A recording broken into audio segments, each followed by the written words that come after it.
Lepo pozdravljeni na današnjem webinarju, kjer bomo dali v nadaljevanju besedo Primožu Zorcu iz podjetja Kogrin, sicer tudi članu Slovenskega gradbenega grozda, na temo graditve s konopljo. Dovolite mi pa v začetku par uvodnih besed, predvsem za tiste, ki nas ne poznate. Še moje ime je Vladimir Gomilar, sem direktor Slovenskega gradbenega grozda. Ta webinar je del projekta medgrozdovske izmenjave, partnerstva za sodelovanje med grozdi, za odličnost grozdov. Projekt se imenuje Smart Furnace App, na temo sodelovanja na področju podpore izvajanju skoraj nič energijskih stavb. Kjer smo med drugim tudi ugotovili, da aktiviranje naravnih rešitev biomaterialov je lahko en vidik v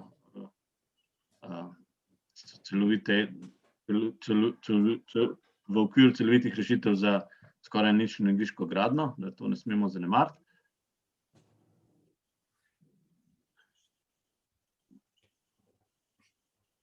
Webinar se snema, tako da bomo imeli kasneje možnost komu pač posnetek posredovati preko povezave.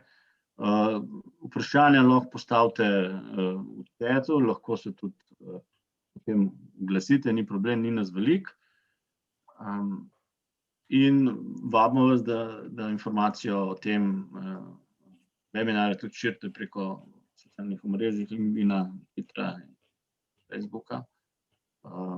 Uporabljate ključnike in nas tegate oziroma označite, da bo informacija se širila naprej. Kot rečeno, je to del projekta Smart Furnace App na temo skoraj nič energijske gradnje.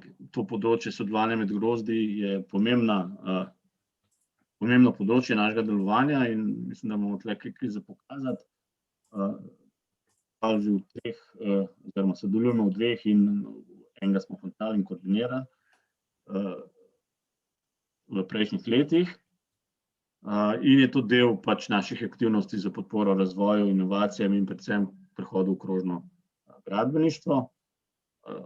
Ta projekt Smart Furnace App je mednarodna izmenjava grozdov, kjer je veliko priložnosti in bodo še v nadaljevanju do konca leta za vključevanje v te izmenjave, srečanja s partnerji poslovnimi, razvojnimi v državah, ki sodelujejo, to je Srbija, Poljska in Romunija. Tako izmenjavo, sicer virtualno smo jo končali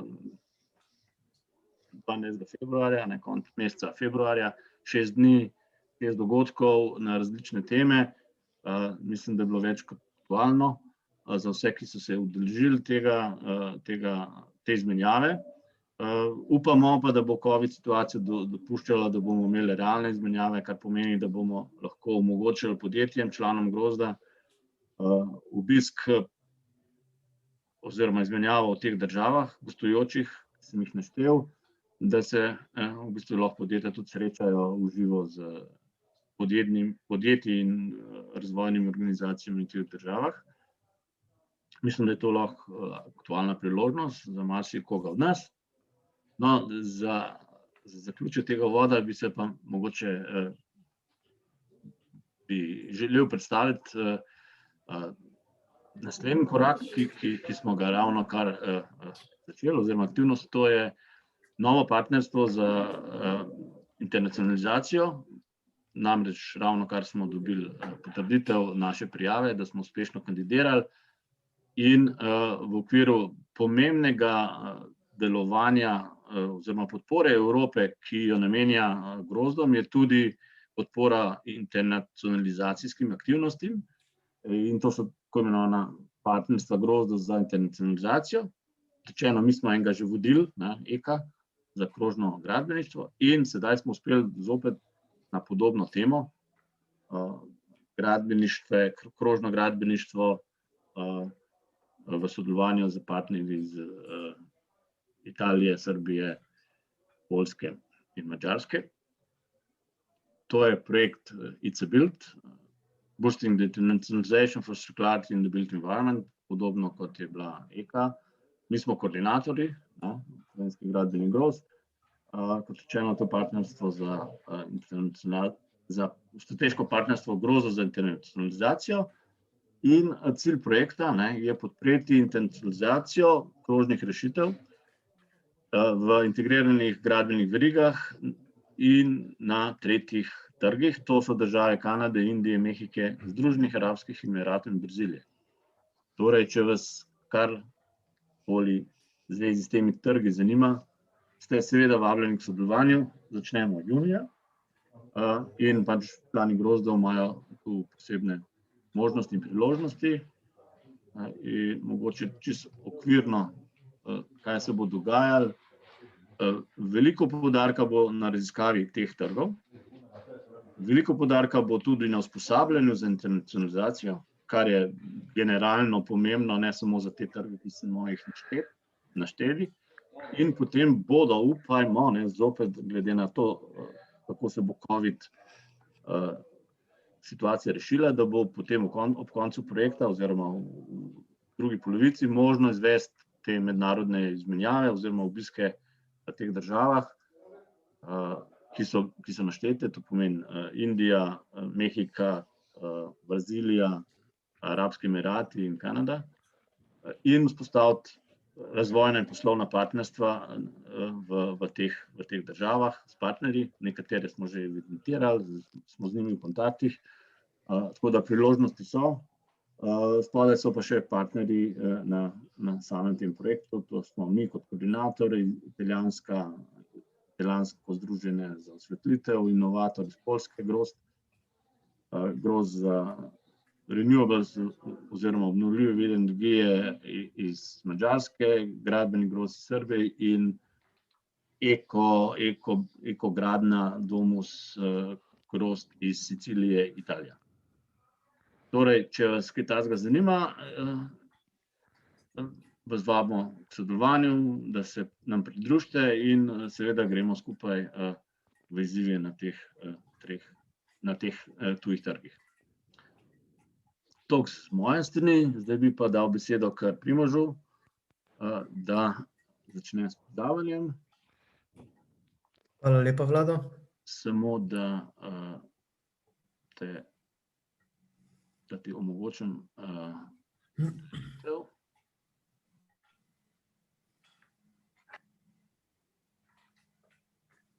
stop share. Izvoli, lahko deliš zaslon.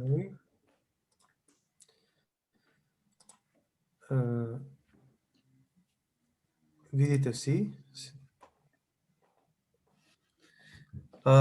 Lep pozdrav vsem skupaj. Jaz bom pol kamero kar najboljše, da zaprl, zaradi tega, da se lahko boljše prezentacija teče sama.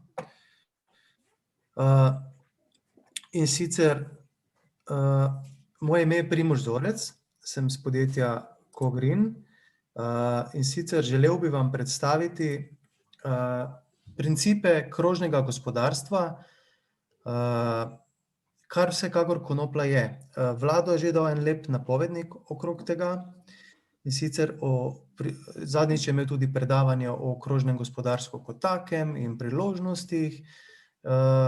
Sodelovali smo kot član grozda v projektu, katerega je tudi omenil Smart for NZ, pomeni skoraj nič energijske stavbe, kjer bi predvsem želel poudariti pomembnost, da se pri stavbah samih, da rečem tako, razširi neki zorni kot, ki je pomemben za bivanje v stavbah. To pomeni, eno so številke, ko se govori o visoki energetski učinkovitosti stavb, in drugo so pa tudi materiali in tehnologije, ki se uporabljajo. In še širše gledano pomeni, kaj se s vsemi temi materiali in vsemi temi tehnologijami zgodi po uporabi sami, kako je prišlo do njih. To pomeni, da sklenemo en cel življenjski krog surovin, da tako rečem, ki so bile uporabljene na nekem produktu. Zdaj, ne vem, kako se hitro to predstavlja, samo malo. Aha, se gre. Zdaj, verjetno, čisto eno izhodišče, vsak od nas ima željo verjetno po levi strani zemlje. Ne? Zdaj vedno imamo možnost izbire. Ampak po mojem, da tukaj izbire več ni takšne. Zdaj, gradbeništvo samo po sebi je eden največjih onesnaževalcev na tem planetu. In konopljo, tako kot multiuporabno, kar bom v nadaljevanju pokazal, tudi splošno rastlino, v bistvu vidimo kot eno priložnost, da lahko marsikaj spremenimo na tem področju vse do neke mere. Seveda so tukaj drugi principi krožnega gospodarstva, kot so recikliranje obstoječih produktov in tako naprej. Mogoče čisto tako za začetek bi vam čisto na splošno vrgel eno nekaj slik, ki kažejo, kaj dejansko se da vse s konoplje narediti. In to je zelo različnih področij, od očal do tekstila, do čevljev, do konec koncev avtomobilov in letal in tofuja, na primer, kateri je, da ne omenim še vsa olja in semena in moke in proteini, pomeni področje kulinarike. Nedavno se je tudi formiralo podjetje, če smo že na temo gradbeništva, ki, če lahko pogledate desno v tem ekranu, proizvaja lesene deske oziroma talne obloge iz konoplje oziroma iz sredice konopljine rastline. Hempwood je podjetje iz Amerike, ki to že proizvaja in normalno vgrajuje to na objekte. Izhodišča za predavanje sem nekako formiral tudi kot se spodobi za krožni princip, na 5 področij. Nekako sem začel z priložnostmi in novimi smermi, da predstavim, potem, da predstavim konopljo kot industrijsko konopljo, kratek pregled, kdaj se je dejansko že uporabljala in kakšno imamo dejansko stanje danes. Kaj sploh konoplja je in uporabni deli njene rastline, neka tehnična izhodišča produktov gradbenih in pa kaj to pomeni, kje se poveže v zeleno krožno gospodarstvo. Pa bi kar začeli z priložnostmi. Zdaj tako je, če pogledamo v gradbeništvu pri stavbah, bi rekel, v grobem lahko ocenimo, da imamo z energetskega vidika, bi rekel, ali pa z okoljskega vidika, imamo tehnično gledano 2 tipa stavb. To pomeni, imamo 2 sistema, difuzno odprti sistem in difuzno zaprti sistem. To pomeni, temu primerno se uporabljajo različni materiali v gradbeništvu. To pomeni, da difuzno odprt sistem, to pomeni, to je sistem, ki omogoča prehod vlage oziroma vodne pare skozi ovoj stavbe. Pomeni, večkrat ste že slišali, da stavba diha. To ne pomeni neposredno, ampak to pomeni prehod vlage. To pomeni, če pa imamo difuzno zaprt sistem, je pa v bistvu to zrakotesna ali pa vlagotesna stavba. Te stavbe ponavadi so prisiljene tudi v prisilno prezračevanje, v sisteme, ki to uravnavajo vlago v prostoru in vsaj zadnja leta se vedno bolj kaže, da mogoče so te stavbe izjemno visoko energetsko učinkovite, po drugi strani pa je mogoče premalo pogledano en širši aspekt, ki pomeni kvaliteto bivanja, kakšno je bivalno okolje, kaj se dogaja z nami, kako vpliva to na naše zdravje in konec koncev posledično tudi na samo okolje, v katerem je ta stavba se nahaja, ta produkt, kaj se bo zgodilo s produktom po končni dobi in tako naprej. Zdaj, samo če gremo na ta drug aspekt, ki ni toliko skozi številke, da rečem, nam stavbna in bivalna biologija se ukvarja ravno, je pa tudi znanstvena veda, ki se ukvarja z bivalnim okoljem sodobnega človeka.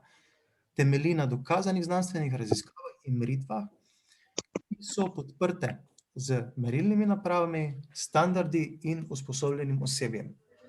V Sloveniji že imamo podjetja, ki to izvajajo, vendar je mogoče na sistemski ravni premalo poudarka o pomembnosti teh kazalcev za samo stavbo in bivanje ljudi.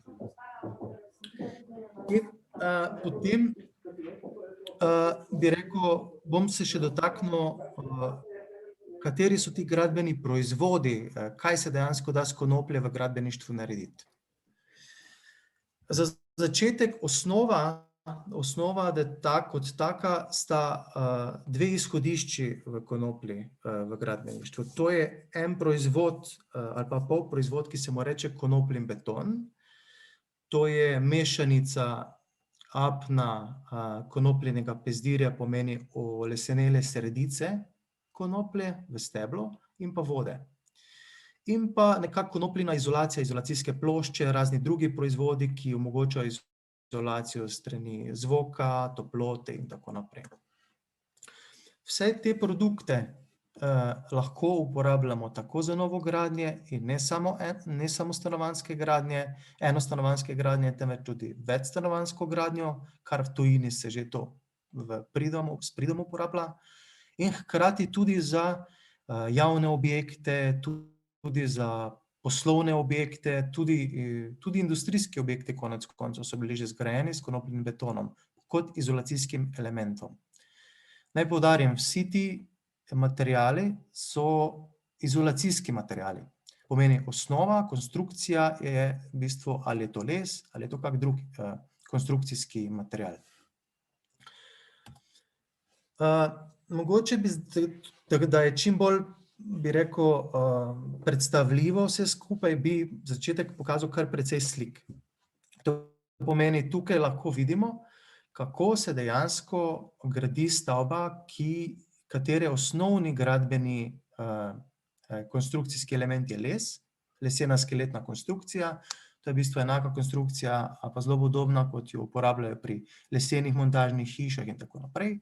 Hkrati pa se izolira z približno 30 centimetrov na zunanjih stenah konopljenega betona, ki je material sam po sebi, ima izjemno sposobnost tudi akumulacije in prehoda vodne pare, zelo dober na zvok, za zadušitev zvoka, visokopožarno odporen, zdrav, ima zelo dober vpliv na zdravje, uravnava vlago v prostoru, ima dobro sposobnost prevoda toplote oziroma zadrževanja ter je nekako material, ki zajame tudi tisti drugi aspekt, ki je zelo pomemben za človeško bivanje v stavbi.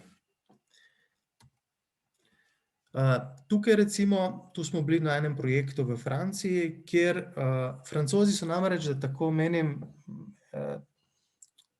država, ki zelo velik poudarek daje na naravnih materialih, na malo bolj holističnem pogledu vse skupaj, kot sem že omenil, in stanje je pri njih takšno, da se nikoli ni nehalo graditi s konopljo. Mislim, da so oni, kar se tega tiče, tudi precej napredni, imajo največ praktičnih tudi izkušenj.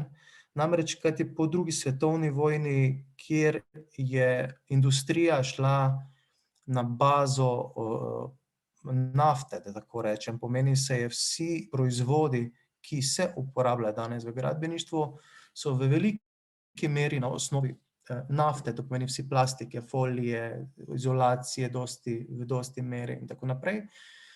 Medtem, ko so oni v tistem času se je v bistvu v Sloveniji oziroma v Jugoslaviji takrat in v drugih delih sveta je nekako konoplja zamrla. Ampak verjetno Francozi so to ohranili in so tudi naprej gojili in so to razvijali počasi. Res, da z manjšo hitrostjo, vendar zdaj pa z vse večjo. In to je ena izmed prenov, ki se lahko izvede tako starejših hiš z konopljenim betonom, ki ga brizgajo. Tukaj lahko vidite dejansko, kako končane stavbe izgledajo. Gre za to, da tukaj nekih posebnih omejitev, kar se tiče arhitekture, oblik, izgleda ni, res pa samo, da se treba držati nekih konstrukcijskih zakonitosti, ki so pač za naravno gradnjo oziroma gradnjo s konoplje primerni. Kot sem omenil tukaj, da konopljin beton kot recimo naravni izolativni kompozit se ni nujno, da se uporablja samo na enostanovanjskih stavbah. Tukaj vidimo primer, kako se blok gradi iz tega, vendar gre za eno sinhronost med lesom in konopljo. Takšna stavba v osnovi ne rabi prisilnega prezračevanja, če to ne zahtevajo neki posebni pravilniki, kot to za večstanovanjske stavbe zahtevajo, kajti sama vlaga v prostoru in odpiranje oken nekako je, bi rekel, ne prinese tolikih energetskih izgub, da bi to bistveno vplivalo na energetsko bilanco stavbe. To je nedaven projekt, ki je bil zaključen v letu 2020, in sicer zgrajena je bila šola v Franciji in je bila zgrajena popolnoma po tem principu. Pomeni lesena konstrukcija in konopljin beton kot izolativni element. Največ se vgrajuje pa za tehniko brizganja, ki je tudi najbolj profesionalen način, kako vgraditi konopljin beton. Pomeni, iz zunanje strani se brizga, z notranje strani se opaži, predhodno se na leseno konstrukcijo vse razvode inštalacij instalira in tako naprej in tako naprej. Tehnike, ko sem že omenil tehniko, obstajajo, kar se tiče konopljinega betona. Obstaja že več podjetij po Evropi in tudi po svetu, ki se ukvarja profesionalno, vključno z nami, z gradnjo z konopljo. In tukaj je možnosti že samo z konopljenega betona veliko. To pomeni, lahko gre za tehniko brizganja, ki je tudi se najbolj zdaj dejansko prijema, ker je zelo primerna in tako naprej. Potem je možno montažne hiše proizvajati, ker tudi že recimo francoska podjetja delajo in katera druga na čisto na severu Evrope. Kjer je isto polnilo konoplji beton, medtem ko je konstrukcija lesena. Potem tukaj so podjetja, ki že proizvajajo zidake iz konopljenega betona.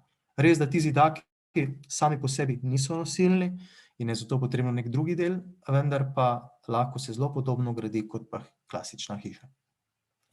In potem so še drugi izolacijski elementi, to pomeni, imate konopljino izolacijo.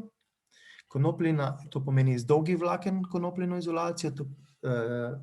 Vsi ti konopljin beton je v bistvu sestavljen, kot sem omenil, iz pezdirja, to so notranja olesenela vlakna, dolžine od 1 do 3 centimetre, medtem ko konopljina izolacija na drugi strani pa je iz dolgih vlaken zunanjega dela rastline.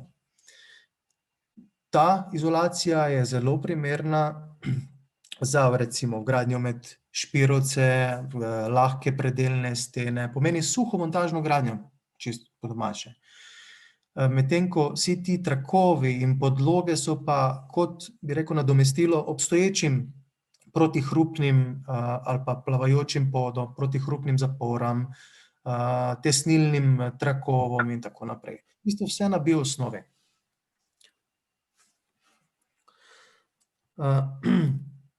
Zdaj bi pa malo en pregled takšen naredil skozi zgodovino, to pomeni drugi del tistega kroga, ko sem ga v začetku pokazal. In sicer konoplja ni neka nova stvar. Konoplja se je že uporabljala davno v zgodovini. Prvi izsledki, kot vidite, že segajo v obdobje izpred 12.000 let, območje današnje Kitajske, kjer so uporabljali za tekstil, peščene lonce, trakove, vrvi ter tudi vojaške oklepe. Za gradbene namene pa so prve izsledke dejansko, da se je že uporabljala v Egiptu pri gradnji piramid, pomeni so kot tesnilni material, kot vrvi in tako naprej. In pa Ellora Caves India, to je taka zelo znana svetovna znamenitost, kjer se pred cca 1500 leti, ker so klesali v skalo dejansko te templje, so jih ometali z mešanico konopljenih vlaken in gline in mešanico konopljenih vlaken in apna. Naj spomnim, da konopljena vlakna in apno je dejansko konopljen beton v osnovi. Kaj so s tem naredili? S tem so naredili to, da so jih zaščitili zelo, to pomeni, do danes so ohranili ti templji, predvsem po zaslugi v takšni meri, kot so, to, da so bili zaščiteni predvsem vplivi, vremenskimi, takšnimi in drugačnimi. Najstarejša hiša, ki pa obstaja trenutno na svetu, je pa iz leta 1698 in sicer v japonskem Nagano, kjer je tudi muzej konoplje. Tam se že uporabljala tudi konoplja v gradbeništvu. Takrat so tudi imeli na Japonskem zelo razvito konopljarsko industrijo. To pomeni, tam so imeli zadruge, so kmetje pridelovali in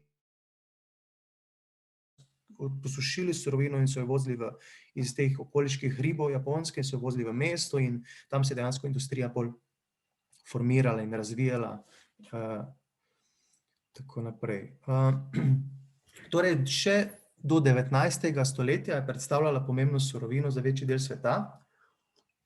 Kot sem pa že prej omenil, da je pač v začetku 20. stoletja zaradi pač prepovedi indijske konoplje postala stigmatizirana tudi industrijska, zaradi česar posledično ni bila deležna tolike pozornosti. Vsaj do, bi rekel, 70., 80. let prejšnjega stoletja, kjer je v gradbeništvu in kmetijstvu se začela obujati v zahodnem delu sveta, kar je bila prepoznana kot potencial, da lahko precej pripomore k zmanjšanju porabe energije, ker pač enostavno ni potrebno toliko energije že za ustvarjanje vhodnih surovin za različne produkte, ni potrebno drugih kot mehanska obdelava namesto kemične in tako naprej, neposrednost in posredno zmanjšanja CO2, varovanje okolja in seveda zdravemu bivanju.